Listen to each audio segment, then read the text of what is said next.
Bismillahirrahmanirrahim. In the name of great Almighty Allah, the most merciful and gracious, welcome to all of you to your own channel. You are Nurse. And in this video, we will talk about hypersensitivity type 3 reaction. ठीक है, इससे पहले हमने hypersensitivity type 1 2 reaction किए थे। ठीक है, अगर आपने वो वीडियो नहीं देखे तो सबसे पहले जाओ और वो वीडियो देखो, उसके बाद जो है ना हमारे साथ ये लेक्चर आप अटेंड कर सकते हो। Hyper sensitivity type 3 reaction. ठीक है, आज के इस वीडियो में हम बात करेंगे type 3 hyper sensitivity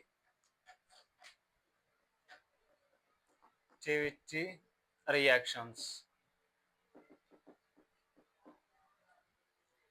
In this video, we will talk about hypersensitivity type 3 reaction. ठीक है, आज के इस वीडियो में हम बात करेंगे hypersensitivity type 3 reaction के बारे में। ठीक है, तो सबसे पहले hypersensitivity type 3 reaction क्या है? ठीक है, so it is immune mediated tissue damaging condition due to the deposition of immune complexes. ठीक है, यहाँ पर हमारे साथ क्या होता है कि इसमें हमारे साथ इम्यून कम्प्लेक्सेस बन जाते हैं। ठीक है, यहाँ पर हमारे साथ इम्यून कम्प्लेक्स की फॉर्मेशन होते हैं और वो जो है ना बॉडी के डिफरेंट लोकेशन पर डिपॉजिट हो जाते हैं, जिसके जहाँ पर हमारे साथ सेवियर इन्फ्लेमेशन हो जाता है, वहाँ पर हमारे साथ टिश्यू डैमेजिंग हो जाता है। तो इसलिए इसको हम कहते हैं कि it is immune system mediated tissue damaging condition due to the deposition of immune complexes. ठीक है, तो हाइपर सेंसिटिविटी टाइप 3 रिएक्शन में हम क्या पढ़ने जा रहे हैं कि it is immune mediated tissue damaging condition due to immune complexes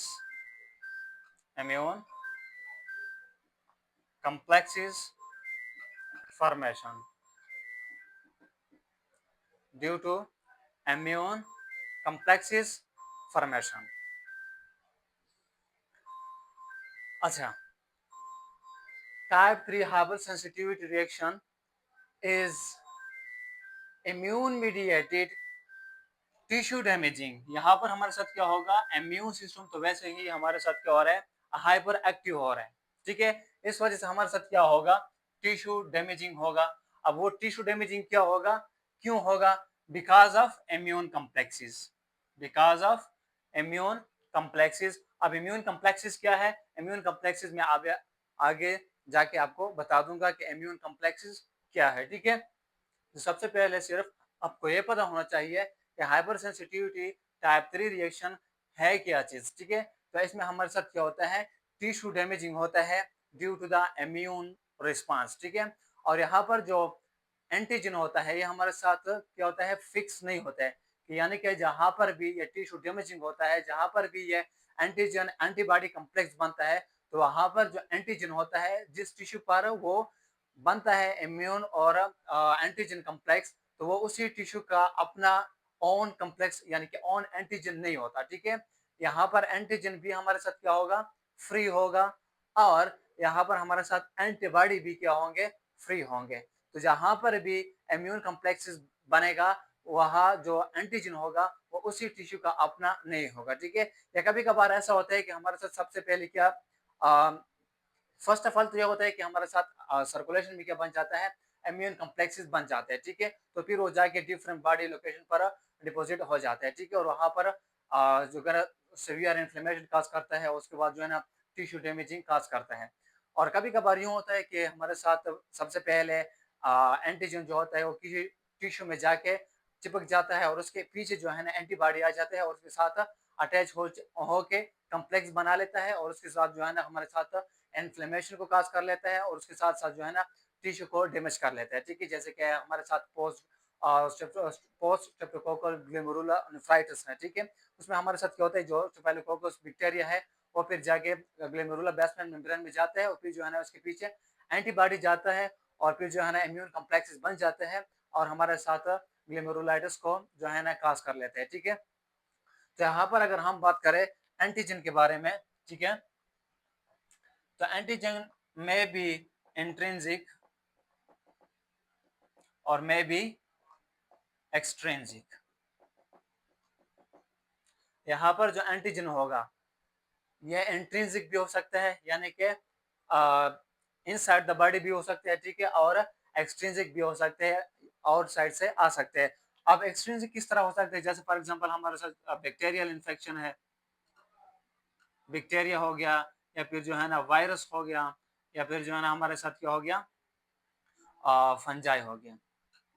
ये सारे हमारे साथ क्या है, ये सारे हमारे साथ क्या है, एक्सट्रिंसिक फैक्टर्स हैं, ठीक है, यानी कि एक्सट्रिंसिक एंटीजन है, ठीक है, और इंट्रिंसिक हमारे साथ भी हो सकते हैं। अब देखो जैसे हमारे साथ बैक्टीरिया पोस्टोकोकल ग्लोमेरुलोनेफ्राइटिस है, ठीक है, उसके बाद जो है ना अगर वायरस की बात की जाए तो दूसरा हेपेटाइटिस बी वायरस है, उसके साथ अगर फंजाई की बात करें तो हमारे साथ जैसे कि फार्मर्स लंग्स है ना, ठीक है, तो वहां पर क्या कर रहे हैं हमारे साथ इसको मतलब जो है ना डैमेज काज कर सकते हैं, इन्फ्लेमेशन काज कर सकते हैं और इम्यून सिस्टम को एग्जीग्रेट कर सकते हैं, ठीक है।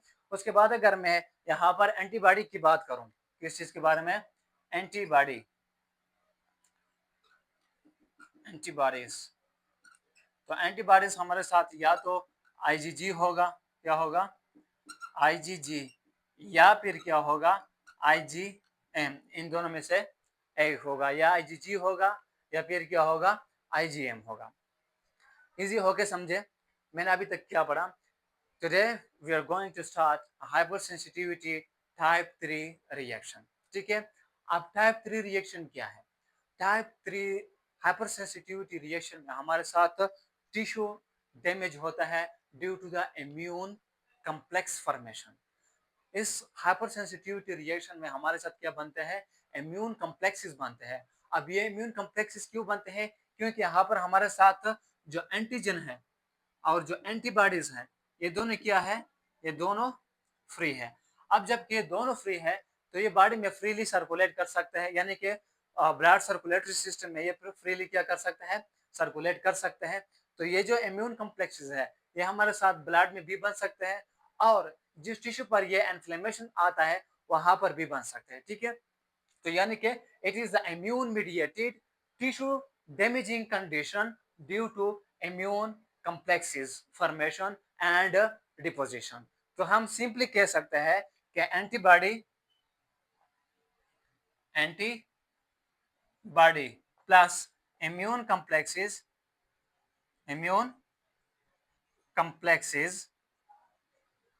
एंटीबॉडीज प्लस इम्यून कॉम्प्लेक्सेस, या हम यूं भी कह सकते हैं कि antibodies plus antigen, antibody plus antigen will make immune complexes, ठीक है, क्या बनाएगा, इम्यून कॉम्प्लेक्स, क्या बनाएगा, इम्यून कॉम्प्लेक्सेस बनाएगा, ठीक है। तो ये जो इम्यून कॉम्प्लेक्स है ये फिर जाके किस चीज को, फिर जो है ना इम्यून कॉम्प्लेक्स के साथ साथ इसके साथ क्या मिल जाता है, इन्फ्लेमेटरी सेल्स, क्या, इन्फ्लेमेटरी सेल्स। तो यानी कि antigen antibody immune complex through complement system. Okay, यहाँ पर हम जो है ना इन्फ्लेमेटरी सेल से पहले हम क्या पुट करेंगे, इन्फ्लेमेटरी सेल से पहले हम क्या पुट करेंगे कि एंटीबॉडी प्लस एंटीजन हमारे साथ क्या बनाएगा, इम्यून कॉम्प्लेक्सेस। तो फिर इम्यून कॉम्प्लेक्सेस जो है ना किस चीज को एक्टिवेट करेगा, complement complement system, complement system को एक्टिवेट करेगा। साथ साथ जो कॉम्प्लीमेंट सिस्टम है इसके साथ क्या मिल जाएगी, इसके साथ मिल जाएगी हमारे साथ इन्फ्लेमेटरी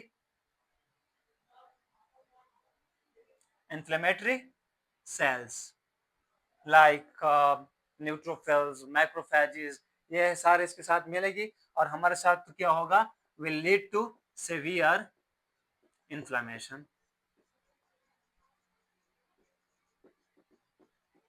समझो मैंने क्या कहा।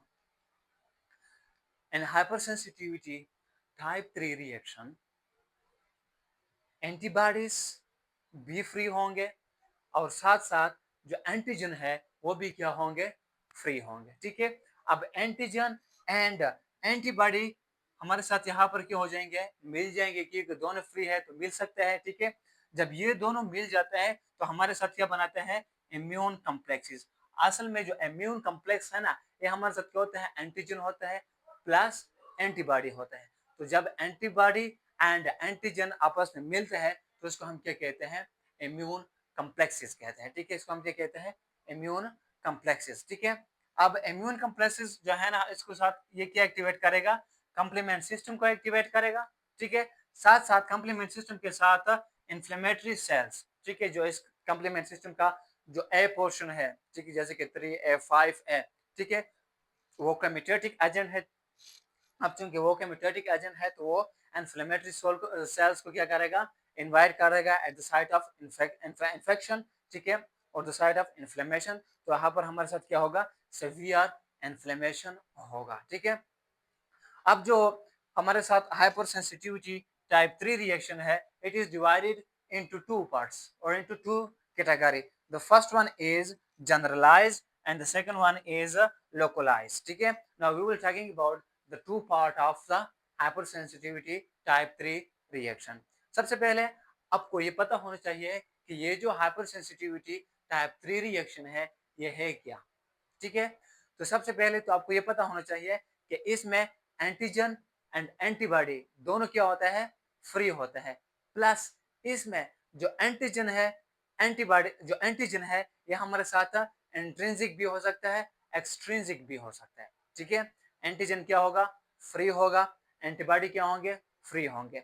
जो एंटीजन है वो फ्री हमारे साथ इंट्रिंसिक भी हो सकता है और एक्सट्रिंसिक भी हो सकते हैं। ठीक है, अब चूंकि हमारे साथ फ्री है तो दोनों हमारे साथ क्या बना सकता है, इम्यून कम्प्लेक्सेस बना सकता है। और ये जो इम्यून कम्प्लेक्सेस है ये बॉडी के डिफरेंट लोकेशन पर डिपोजिट होगा और वहां पर क्या काज करेगा, सिवियर इन्फ्लेमेशन काज करेगा, प्लस क्या करेगा, टिश्यू को डैमेज करेगा। इस वजह से इसको हम कहते हैं कि हमारे साथ टिश्यू डैमेजिंग कंडीशन है।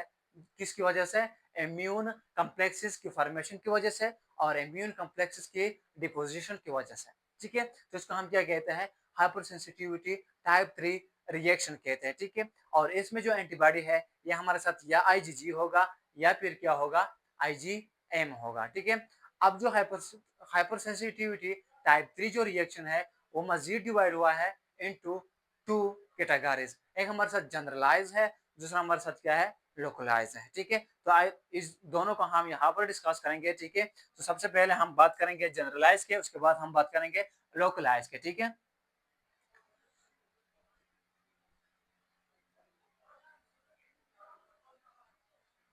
अच्छा, इसके बाद हम जा रहे हैं to study about the generalized reaction of hypersensitivity type 3 reaction। कि हमारे साथ जनरलाइज रिएक्शन को हम दूसरा नाम क्या देते हैं, शाबाश, what is the second name which is used for generalized reaction? Now hypersensitivity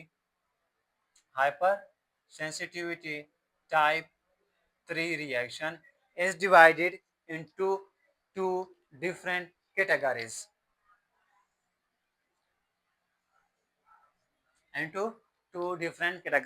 The first one is known as generalized,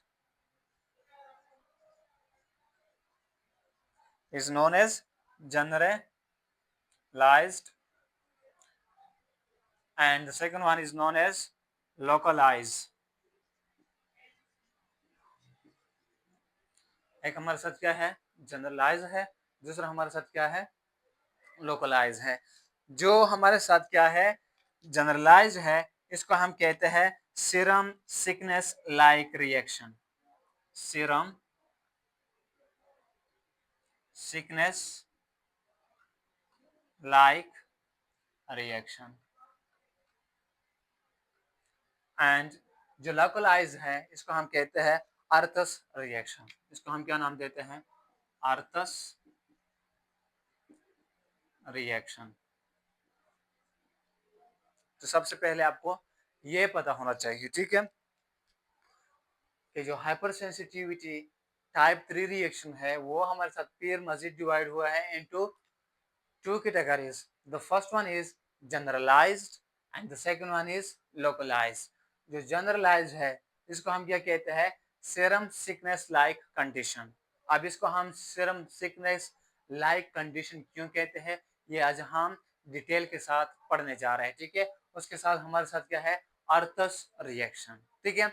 अब जनरलाइज हम पहले पढ़ेंगे, लेकिन जनरलाइज स्टार्ट करने से पहले मैं आपको ये वजह कर दूं कि इसको हम सीरम सिकनेस लाइक रिजेक्शन क्यों कहते हैं, ठीक है। तो इसमें क्या होता है कि जो सीरम थे, ठीक है, पिछले ज़माने में जो सीरम था, हॉर्स जो सीरम था, वो हम यूज़ करते थे फॉर पैसिव इम्यूनाइजेशन, ठीक है। तो ये हम किस चीज़ के लिए इस्तेमाल करते थे, पैसिव इम्यूनाइजेशन के लिए इस्तेमाल करते थे, ठीक है। तो जब हम ये एज अ वैक्सीन इस्तेमाल करते थे तो क्या होता था कि कुछ देर बाद 7 to 10 डेज बाद जो पेशेंट था जिसको हमने जो सीरम इंजेक्ट किया होता था, तो उसको सेवियर क्या होता था, सेवियर मल्टीपल कंडीशन क्या होते थे, लग जाते, ठीक है, मतलब मल्टीपल मेडिकल कंडीशन का शिकार हो जाता और बहुत मतलब सीवियर इन्फ्लेमेशन इसको हो जाता। तो इसकी वजह से यानी कि वो जो इन्फ्लेमेशन था या वो जो कंडीशन थे वो तो सीरम की वजह से होते थे ना, ठीक है। तो इसी वजह से इसको नाम दे दिया गया कि it is serum sickness like reaction. अब what are the serum sickness like reaction, for this we will draw a diagram and we will study with great detail that what is generalized and serum sickness like reaction and hypersensitivity type 3 reaction, जो कि आज हम बहुत detail के साथ पढ़ने जा रहे हैं, ठीक है। So let's start generalized reactions. That what is generalized hypersensitivity type 3 reaction, which is also called serum like sickness like reaction, ठीक है। तो इसके लिए मैंने सबसे पहले बनाना है एक बड़ा सा blood vessel. For example it is our beautiful blood vessels. It is our beautiful blood vessel.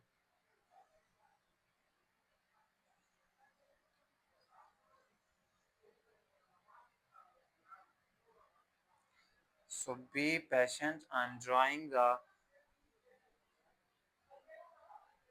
blood vessel so that I can teach you the serum sickness like reaction better.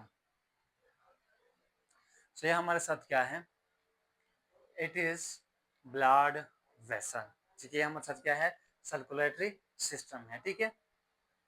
और यहाँ पर चूंकि हमारे साथ क्या मौजूद होंगे, एंडोथेलियल सेल भी क्या होंगे, मौजूद होंगे, ठीक है। So what these all are, ये सारा हमारे साथ क्या है, it is endothelial cells of the blood vessel. तो ये हमारे साथ क्या है, endothelial cells of the blood vessel.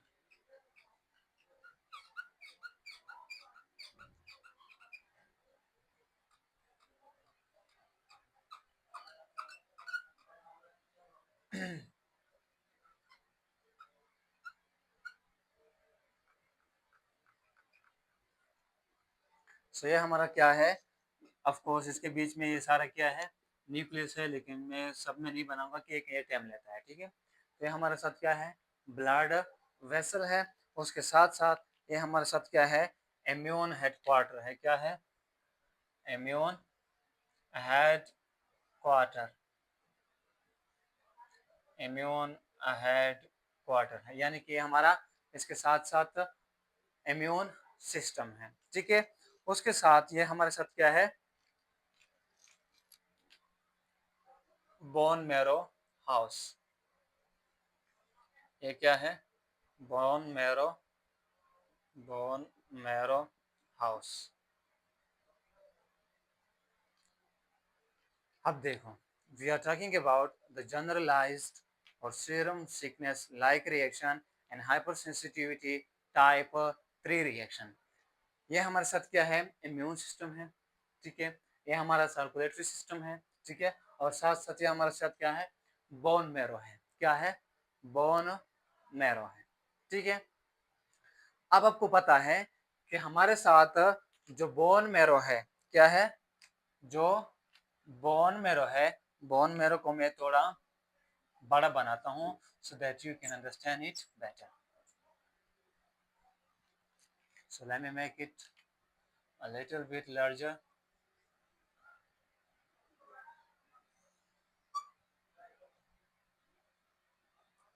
So it is our bone marrow house. ये हमारे साथ क्या है, बोन मैरो हाउस है। तो हमको पता है कि बोन मैरो का अंदर हमारे साथ क्या होता है, एक स्टेम सेल होता है, क्या होता है, it is stem cell, stem cell. अब ये जो स्टेम सेल है, ये हमारे साथ फिर आगे डिवाइड कर जाता है into lymphoid lineage, into lymphoid lineage and myeloid, myeloid lineage, ठीक है ना। ये जो स्टेम सेल है बोन मैरो के अंदर, ठीक है, बोन मैरो का अंदर क्या है, स्टेम सेल है। स्टेम सेल फिर जाके हमारे साथ डिवाइड हो जाता है into lymphoid lineage and myeloid lineage. ये जो हमारे साथ माइलॉइड लिनिएज है, ये क्या बनाएगा, आरबीसी बनाएगा, ठीक है, उसके साथ क्या बनाएगा, प्लेटलेट्स बनाएगा, उसके साथ साथ क्या बनाएगा,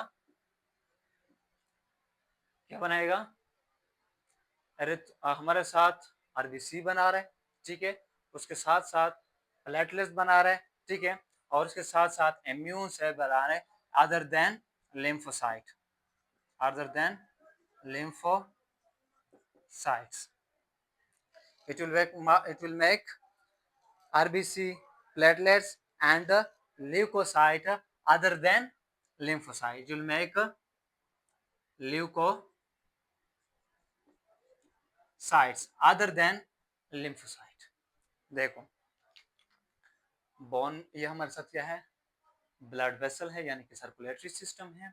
साथ साथ ये हमारे साथ क्या है, इम्यून सिस्टम है, ठीक है, और ये हमारे साथ क्या है, बोन मैरो है, क्या है, बोन मैरो है। अब जो बोन मैरो है, ठीक है, इसके अंदर हमारे साथ क्या होता है, स्टेम सेल होते हैं, क्या होता है, स्टेम सेल। तो जो जो स्टेम सेल है, ये हमारे साथ डिवाइड होके लिम्फाइड लिनिएज में डिवाइड होगा, ठीक है, और माइलॉइड लिनिएज में, ठीक है। तो जो माइलॉइड लिनिएज है, ये हमारे साथ क्या बनाएगा, आरबीसी बनाएगा, उसके साथ साथ क्या बनाएंगे, प्लेटलेट्स बनाएंगे, उसके साथ साथ क्या बनाएंगे, ल्यूकोसाइट बनाएंगे, लेकिन अदर देन लिम्फोसाइट, क्योंकि जो लिम्फोसाइट है वो हमारे साथ लिम्फाइड लिनिएज से आएंगे। लिम्फोसाइट कहाँ से आएंगे, लिम्फोसाइट आएंगे from the lymphoid lineage and RBC, platelets and leukocytes will come from the myeloid lineage. अब देखो, अनफॉर्चुनेटली हमारा जो इम्यून सिस्टम है, ठीक है, it will produce R2 reactive T cell. It will produce R2 reactive T cell. ये क्या है हमारे साथ, R2 reactive T cell है, R2 reactive T cell। Unfortunately जो हमारा इम्यून सिस्टम है वो क्या बनाएगा, R2 reactive T cell, R2 reactive T cell बनाएगा। और ये जो R2 रिएक्टिव टी सेल है, ये हमारे साथ जाके किस चीज के ऊपर अटैक करेगा, ये जाके अटैक करेगा ऑन द स्टेम सेल। ये जाके किस चीज के ऊपर एक्ट करेगा, ये आके स्टेम सेल के ऊपर रिएक्ट कर जाएगा, ठीक है। अब चूंकि फॉर एग्जांपल ये हमारे साथ क्या है, स्टेम सेल है, क्या है, स्टेम सेल है, और स्टेम सेल के ऊपर क्या आएगा, स्टेम सेल के ऊपर R2 रिएक्टिव टी सेल आएगा और इसके साथ बाइंड होकर इसको डिस्ट्रॉय करेगा। इसको क्या करेगा? डिस्ट्रॉय करेगा। जब यहाँ पर हमारे साथ स्टेम सेल क्या हो जाता है? डिस्ट्रॉय हो जाता है। फॉर एग्जांपल ये हमारे साथ स्टेम सेल क्या हो गया? डिस्ट्रॉय हो गया due to the R2 reactive T cell which is produced by the immune system। ठीक है, तो जो इम्यून सिस्टम ने हमारे साथ टी रिएक्टिव सेल बनाया था, ठीक है, वो जाके किस चीज को इफेक्ट करेगा? किस चीज को इफेक्ट करेगा? स्टेम सेल को। और स्टेम सेल हमको पता है कि फिर आगे जाके लिम्फाइड लिनिएज में कन्वर्ट होता है और माइलाइड लिनिएज में कन्वर्ट होता है। अब देखो हमारे साथ क्या है? स्टेम सेल की डिस्ट्रक्शन हुआ है, यानी स्टेम सेल खत्म हुई है। तो अब मुझे बताओ लिम्फाइड सेल में कमी आएगी कि नहीं आएगी? बिल्कुल कमी आएगी। और साथ साथ आरबीसी में कमी आएगी कि नहीं आएगी? बिल्कुल आएगी। तो यहाँ पर हमारे साथ क्या होगी? आरबीसी की रिडक्शन हो जाएगी। साथ साथ यहाँ पर प्लेटलेट्स की कमी हो जाएगी। ठीक है, साथ साथ यहाँ पर हमारे साथ ल्यूकोसाइट्स की कमी हो जाएगी और मे बी लिम्फोसाइट हमारे साथ क्या होंगे? नॉर्मल होंगे, क्योंकि जो लिम्फाइड होंगे, अब हम कुछ लोग कहते हैं कि हमारे साथ लिम्फाइड लिनिएज भी तो जो है ना क्या होंगे? डैमेज हो गए। तो रेयर केस में क्या होंगे? ये डैमेज होते हैं, लेकिन हमारे साथ जो लिम्फाइड नॉर्मल होते हैं, लेकिन डैमेज भी हो सकता है। ठीक है, लेकिन ज्यादातर जो असर होता है स्टेम सेल की वजह से माइलॉइड लिनिएज पर होता है। ठीक है, तो जब ये हमारे साथ क्या हो जाए? डिस्ट्रॉय हो जाता है, तो इससे हमारे साथ आरबीसी में डिस्ट्रक्शन आ जाते हैं। ठीक है, आरबीसी डाउन हो जाती है, उसके साथ साथ प्लेटलेट्स में कमी आ जाते हैं और उसके साथ साथ ल्यूकोसाइट में कमी आ जाती है। ठीक है, यानी कि जब हमारे साथ क्या होगा? आरबीसी में कमी होगा तो इसको हम क्या कहते हैं? एनीमिया हो, एनीमिया कहते हैं। यानी कि इस बंदे को क्या होगा? एनीमिया होगा। प्लेटलेट्स की कमी होगा तो इसको हम क्या कहते हैं? इसको हम कहते हैं थ्रोम्बोसाइटोपिनिया। इसको हम क्या कहते हैं? थ्रोम्बोसाइटोपिनिया। ठीक है, और जो ल्यूकोसाइट की कमी होते हैं इसको हम क्या कहते हैं? ल्यूकोपिनिया। इसको हम क्या कहते हैं? ल्यूकोपिनिया। जब हमारे साथ स्टेम सेल की डिस्ट्रक्शन हो जाती है, ठीक है, तो माइलॉइड लिनिएज नहीं बनेगा। जब माइलॉइड लिनिएज नहीं बनते तो हमारे साथ क्या होगा? आरबीसी की कमी होगा, जिसकी वजह से एनीमिया हो जाएगी। ठीक है ना, उसके साथ साथ प्लेटलेट्स की कमी हो जाएगी, जिसको हम क्या कहते हैं? थ्रोम्बोसाइटोपिनिया। उसके साथ साथ ल्यूकोसाइट की कमी हो जाएगी, जिसको हम कहते हैं ल्यूकोपेनिया। और क्या आपको पता है कि यहाँ पर जहाँ पर हमारे साथ एनीमिया हो, थ्रोम्बोसाइटोपेनिया हो और ल्यूकोपेनिया हो एक जगह पर, तो इस कंडीशन को हम क्या कहते हैं? और मुझे तकरीबन पता है कि आप सबको पता है कि इसको हम क्या कहते हैं। अगर मैंने बता दिया ना तो आप हंस पड़ेगी कि इतना आसान नाम था, लेकिन हमको पता नहीं था कि ये इसको हम क्या कहते हैं। देखो, जिस कंडीशन में हमारे साथ क्या होता है? आरबीसी की कमी होते हैं, क्या होगा? एनीमिया होगा। ठीक है, उसके साथ साथ प्लेटलेट्स की कमी होगी, थ्रोम्बोसाइटोपिनिया होगा। ठीक है, उसके साथ साथ ल्यूकोसाइट की कमी होगी, इसको हम क्या कहते हैं? ल्यूकोपिनिया। तो जहां पर ये three condition at the same time होंगे तो इस कंडीशन को हम क्या कहेंगे? इसको हम कहते हैं पैनसाइटोपिनिया। इसको हम क्या नाम देते हैं? इसको हम नाम देते हैं पैनसाइटोपिनिया। यानी जहां पर जिसमें हमारे साथ ये सारे कंडीशन एक जगह होते हैं, तो इस कंडीशन को हम नाम देते हैं पैन साइटोपेनिया। जिसको हम क्या नाम देते हैं? Pan cytopenia. ठीक है, जहां पर हमारे साथ एनीमिया होगा तो फैटिगेबिलिटी होगा। ठीक है, थ्रोम्बोसाइटोपिनिया है तो ब्लीडिंग के चांसेस होंगे।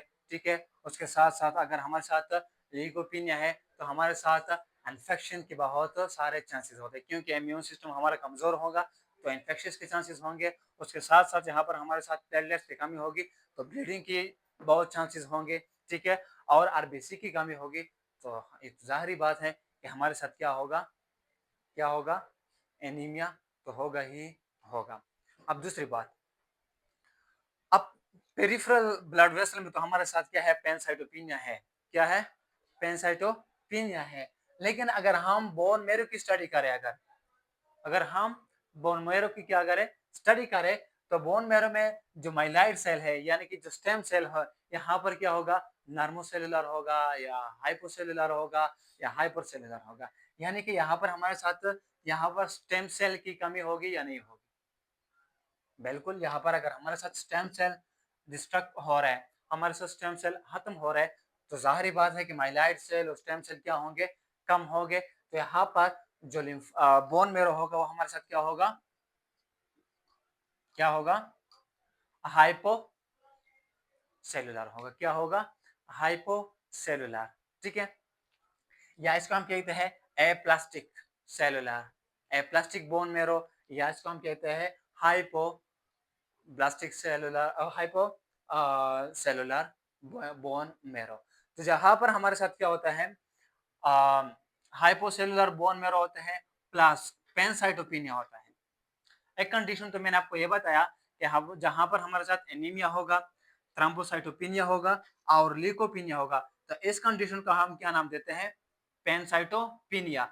अब अगर पेनसाइटोपिनिया प्लस हाइपोसेलुलर बोन मेरो है, ठीक है, हाइपोसेलुलर बोन मेरो प्लस पेनसाइटोपिनिया है, तो इसको हम नाम देंगे क्या, यानी कि पेनसाइटोपिनिया प्लस क्या है, हाइपो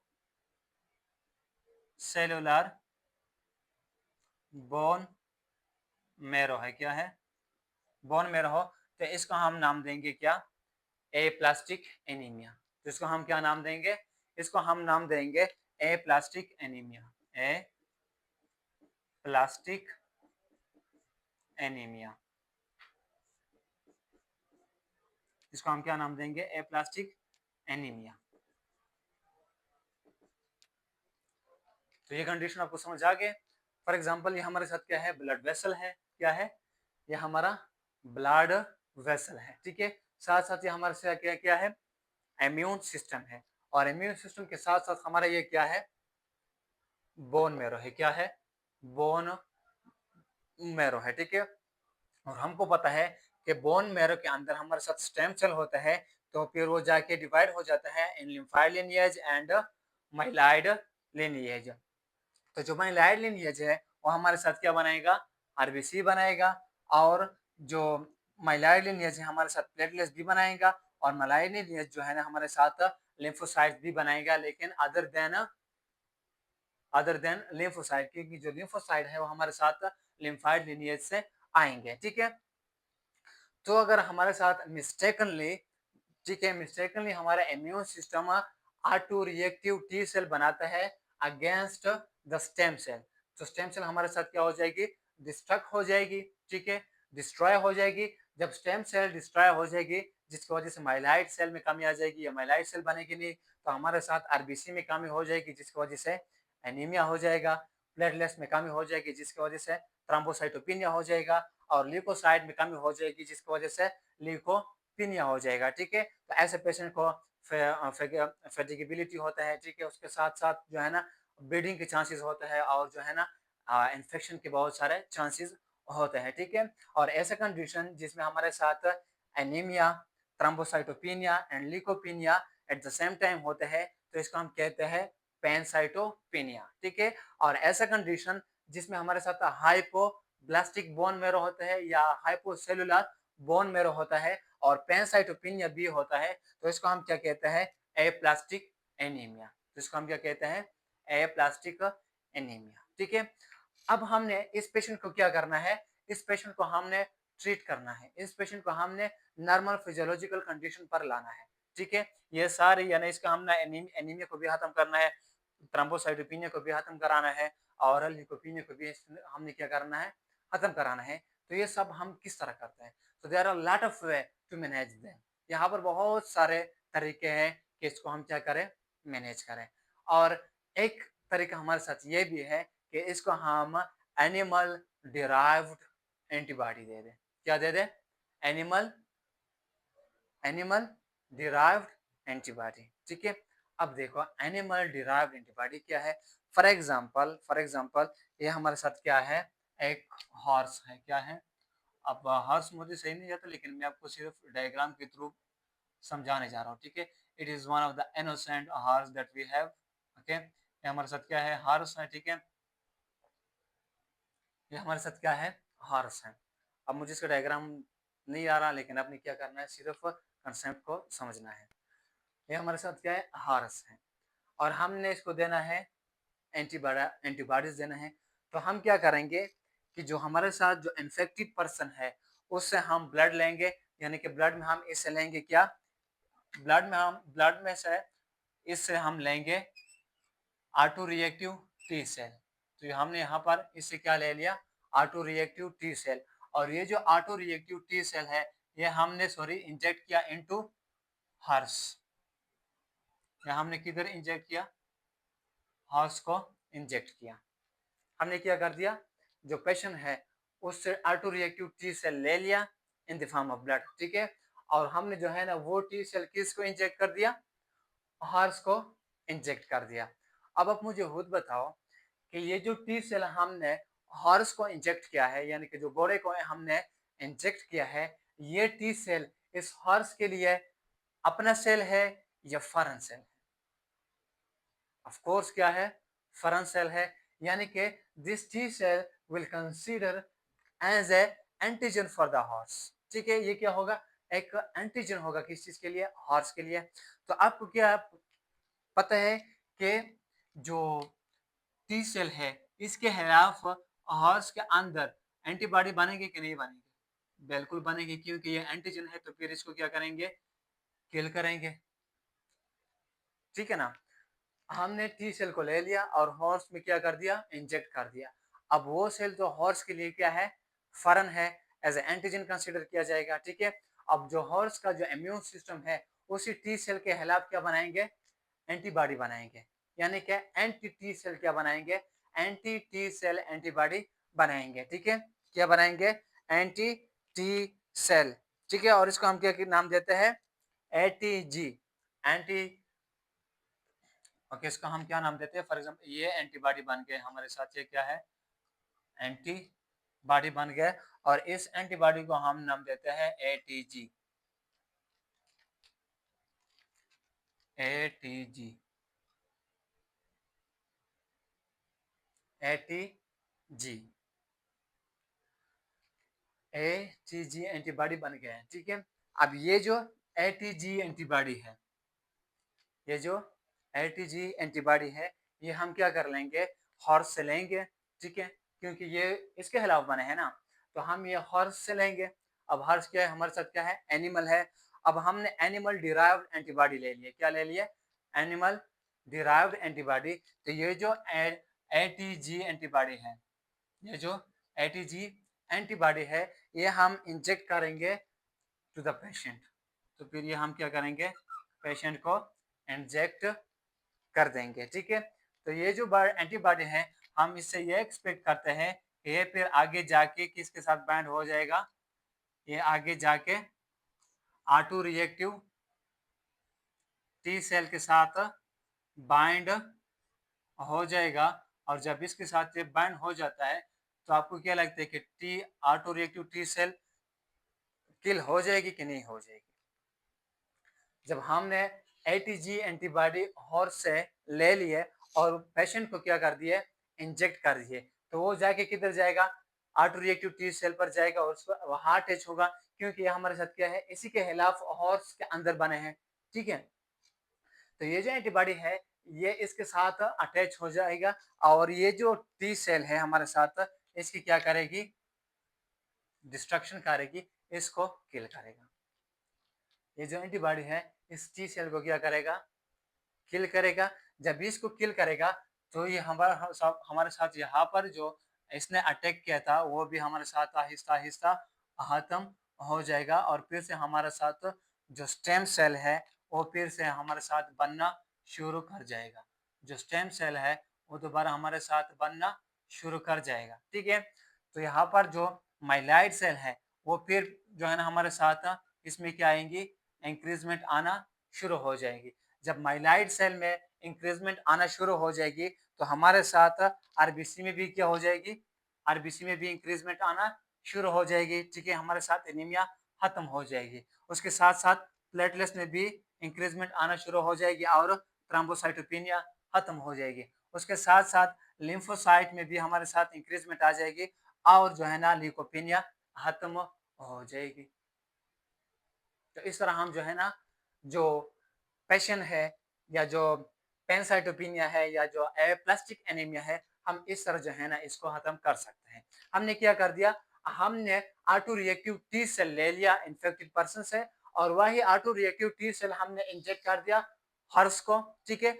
अब हॉर्स को ये जो सेल है ये क्या लगेगा, फॉरेन लगेगा, एज एंटीजन होगा, ठीक है। तो एंटीजन के खिलाफ क्या बनाएंगे, एंटीबॉडी बनाएंगे और हमको पता है कि वो एंटीजन क्या है, ऑटो रिएक्टिव टी सेल है। यानी कि फिर क्या बनाएंगे, एंटी टी यानी कि हमारे साथ बनेंगे एटीजी एंटीबॉडी। क्या बनेंगे, एटीजी एंटीबॉडी, ठीक है।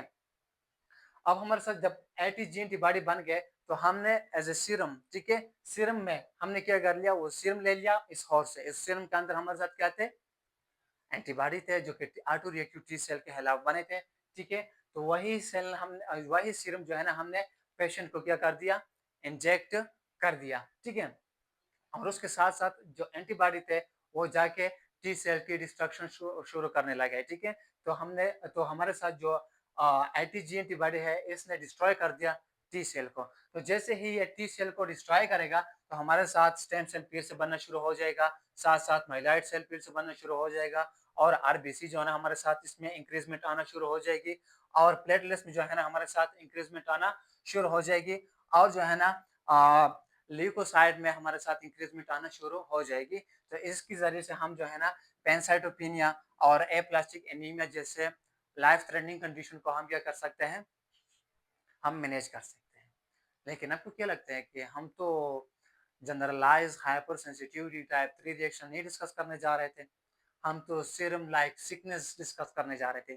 तो इसी का तो हमने अभी तक बात ही नहीं की, ठीक है। तो आज जो है ना अभी हमारे साथ सीरम सिकनेस क्या हो रहा है, स्टार्ट हो रहा है, ठीक है। फॉर एग्जांपल हमने सीरम ले लिया हॉर्स से और वही सीरम हमने इंजेक्ट कर दिया into infected patient. Infected patient को हमने क्या कर दिया, वही सीरम इंजेक्ट कर दिया, ठीक है। तो उस सीरम में हमारे साथ क्या था, एटीजी था। क्या था, एटीजी था। अब वो एटीजी जाके ऑटो रिएक्टिव टी सेल को मरेगा, ठीक है। तो ये तो नॉर्मल है, हमारे साथ जो है ना सारा कंडीशन क्लियर हो गया। लेकिन after some time, after 7 to 10 days, ठीक है, आफ्टर 7 to 10 days जो एटीजी एंटीबॉडी है, जो एंटी जो एटीजी एंटीबॉडी है ये तो हमने हॉर्स से ली हुई है ना। तो आपको क्या लगता है कि ये बॉडी के लिए सेल्फ है या फॉरेन है? बॉडी के लिए सेल्फ तो नहीं है क्योंकि हमने हॉर्स से लिया हुआ है, हमने एनिमल से लिया हुआ है। तो ये जो है ना हमारे साथ बॉडी के लिए क्या है, फॉरेन है। तो 8 to 10 days जो है ना हमारे साथ ये जो एंटीबॉडीज हैं इसके ऊपर हमारा इम्यून सिस्टम आ जाएगा क्योंकि एंटीजन है। हमने अब ये तो दूसरी बात है कि हम फायदा दे रहे हैं, ठीक है।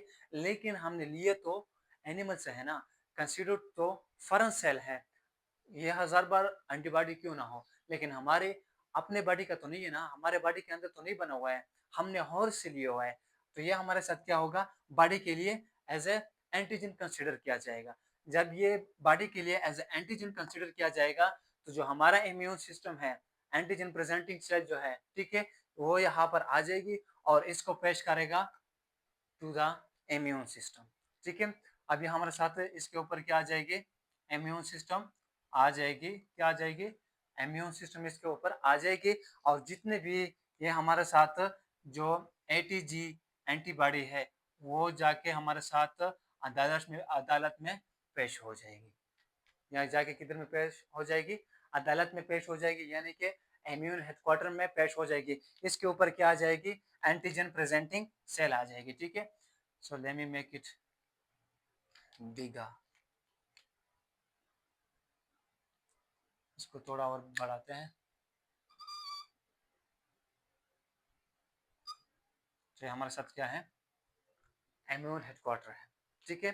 तो यहाँ पर हमारे साथ क्या होते हैं, एंटीजन प्रेजेंटिंग सेल होते हैं, एंटीजन प्रेजेंटिंग सेल होते हैं, एपीसी, एंटीजन प्रेजेंटिंग सेल होता है, ठीक है। तो जो एंटीजन प्रेजेंटिंग सेल होता है वो इस एंटीजन को इम्यून सिस्टम को क्या करेगा, हाईलाइट करेगा कि हमारे बॉडी के अंदर कुछ फॉरेन मटेरियल्स आए हुए हैं, ठीक है।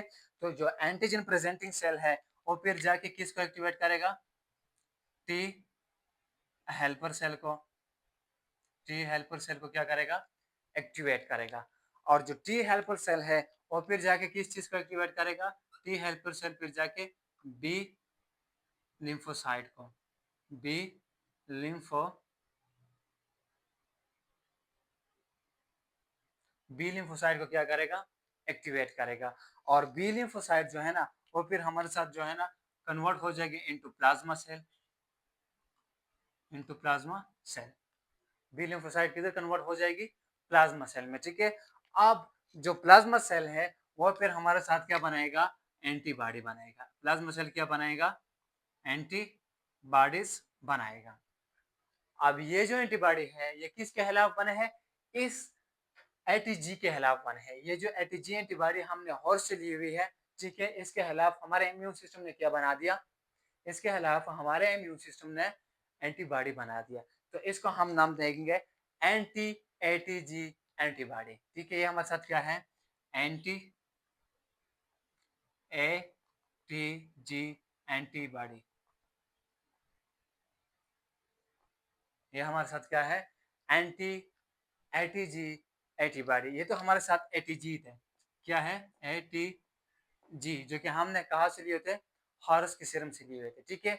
और ये हमारे साथ क्या है, एंटी एटीजी है, जो कि इसके खिलाफ बने हैं, ठीक है। अब ये जो सेल है ना ये हमारे साथ सर्कुलेशन में, सॉरी, ये जो एंटीबॉडी है ये हमारे साथ सर्कुलेशन में आ जाएगी, सर्कुलेशन में आ जाएगी, ताकि ये जो हमारे साथ फॉरेन मटेरियल्स आए हुए हैं इसको किल करें। अब ये तो हमारे साथ क्या है, एटीजी एंटीबॉडी है। और ये क्या है, ये जो है ना ये हमारे साथ एंटी एटीजी, ये हमारे साथ क्या है, एंटी एटीजी एंटीबॉडी है। अब देखो यहाँ पर ये जो एंटीबॉडी है ये एक्ट करता है एज ए एंटीजन, ठीक है। और ये जो एंटीबॉडी है ये एक्ट करता है एज ए एंटीबॉडी, क्योंकि हमारे साथ हमारे इम्यून सिस्टम है, ये हमारे अपने ही एंटीबॉडी है, क्या है, हमारे अपने ही एंटीबॉडी है, हमारे अपने ही इम्यून सिस्टम ने बनाया है। किस चीज के खिलाफ, ये जो हमने घोड़े से या हॉर्स से एटीजी ली हुई थी उसी के खिलाफ हमारे बॉडी ने क्या बना दिया, एंटीबॉडीज बना दिए, ठीक है। अब देखो क्या होगा कि ये जो हमारे साथ एंटी एटीजी है, क्या है, एंटी एटीजी, ये जाके अटैच हो जाएगा विद एटीजी, तो हमारे साथ क्या बन जाएगी, इम्यून कम्प्लेक्सिस बन जाएगी, क्या बन जाएगी, इम्यून कम्प्लेक्सिस बन जाएगी। क्योंकि जो हमारे साथ जो एटीजी है या एंटी एटीजी है वो जाके अटैच हो जाएगी विद, किसके साथ अटैच हो जाएगी, एटीजी के साथ अटैच हो जाएगी। तो जैसे ही ये अटैच हो जाएगी तो इसको हम क्या कहते हैं, इम्यून कम्प्लेक्सिस। यानी कि हमारे साथ यहाँ पर क्या बन जाएगी, इम्यून कम्प्लेक्सिस, इम्यून कम्प्लेक्सिस। तो ये हमारे साथ क्या बन गए, इम्यून कम्प्लेक्सिस बन गए। देखो हमारे साथ हमने क्या कर दिया कि एटीजी एंटीबॉडी हमने हॉर्स से ले लिया, ठीक है, उसने जाके क्या किल कर दिया, टी सेल को किल कर दिया, ठीक है। अब ये तो नॉर्मल था, लेकिन आफ्टर 7 डेज और आफ्टर 10 डेज, ठीक है, हमारा जो इम्यून सिस्टम है, ठीक है, उसने डिटेक्ट कर दिया किस चीज को, एटीजी एंटीबॉडी को, ठीक है।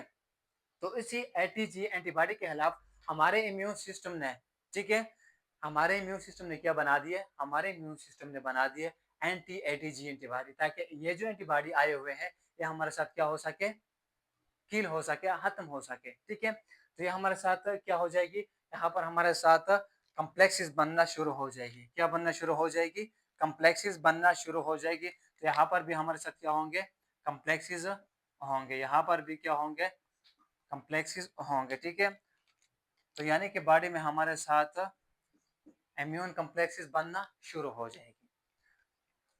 अब देखो ये जो इम्यून कम्प्लेक्सिस है ना ये हमारे साथ सिर्फ और सिर्फ इम्यून कम्प्लेक्सिस जो है ना इन्फ्लेमेशन के लिए काफ़ी नहीं है कि सिर्फ हम अगर हमारे साथ क्या बन गए, हमारे साथ इम्यून कम्प्लेक्सिस बन गए तो हमारे साथ इन्फ्लेमेशन होगा, नहीं। इन्फ्लेमेशन के लिए हमारे साथ न्यूट्रोफिल भी चाहिए होता है, कॉम्प्लीमेंट सिस्टम भी चाहिए होता है, बहुत सारा कास्केड होना चाहिए, ठीक है। तब जो है हमारे साथ क्या होगा, इन्फ्लेमेशन खास होगा।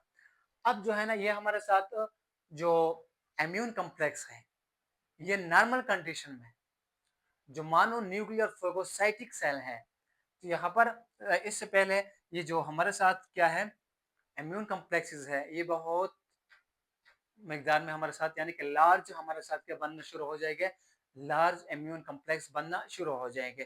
तो जो लार्ज इम्यून कॉम्प्लेक्स होते हैं, ठीक है, एक यहाँ पर और भी बना लेते हैं ताकि हमारे साथ क्या हो, सब कुछ क्लियर हो, ठीक है। तो यह हमारे साथ क्या है, एक इम्यून कॉम्प्लेक्स है। अब ये जो एटीजी है इसके लिए मैं कलर तब्दील कर लेता हूँ, ये हमारे साथ ब्लू है ताकि आपको नज़र सही आ सके, ठीक है। क्योंकि रेड पेन आज काम नहीं कर रहा, तो मैं कोशिश करूँगा कि जो एटीजी है, ठीक है, ये जो एटीजी है ये मैं इसी कलर से बनाता हूँ, ठीक है, एटीजी, ठीक है।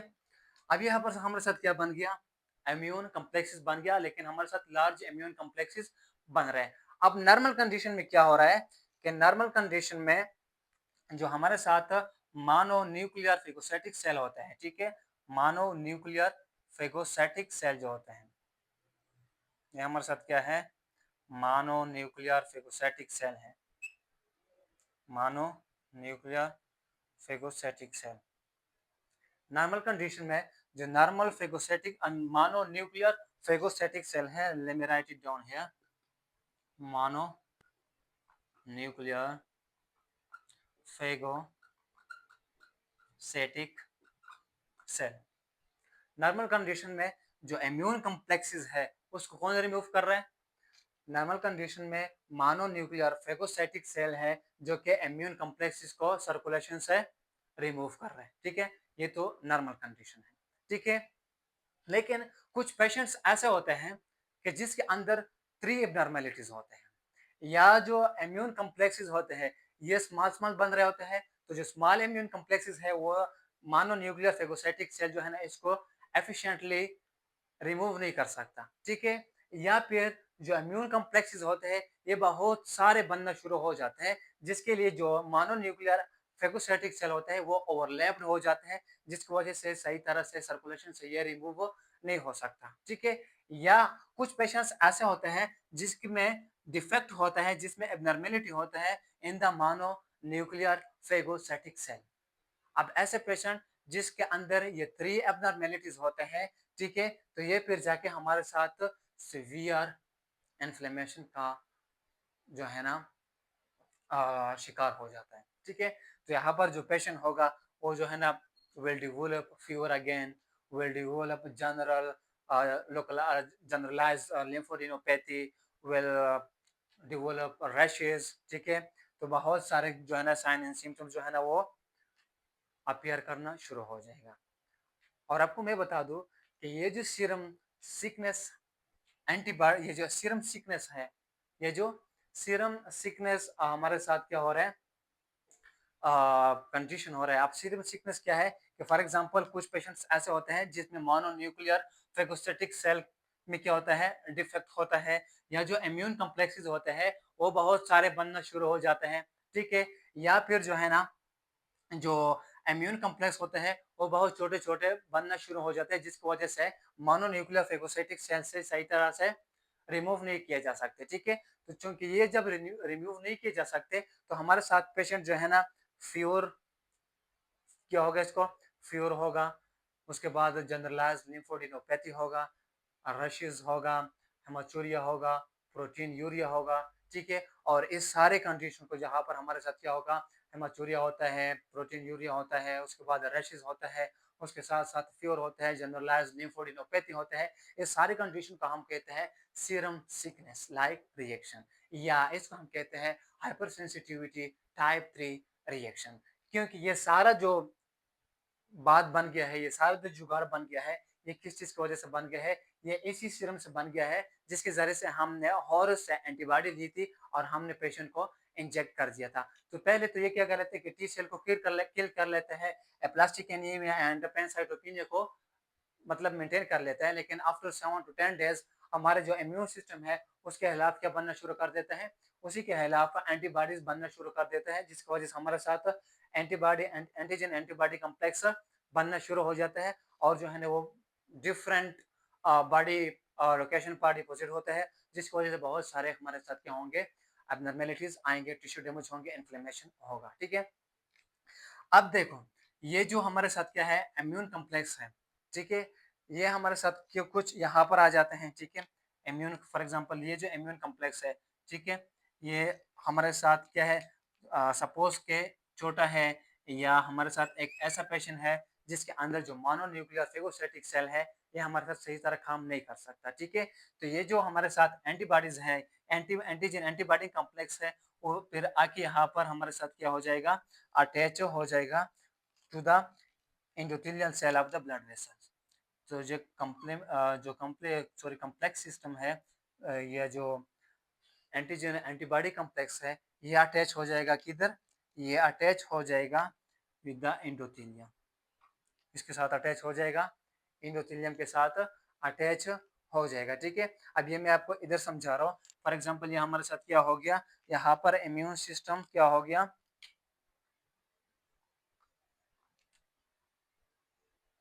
यहाँ पर हमारे साथ इम्यून सिस्टम अटैच हो गया। ठीक है,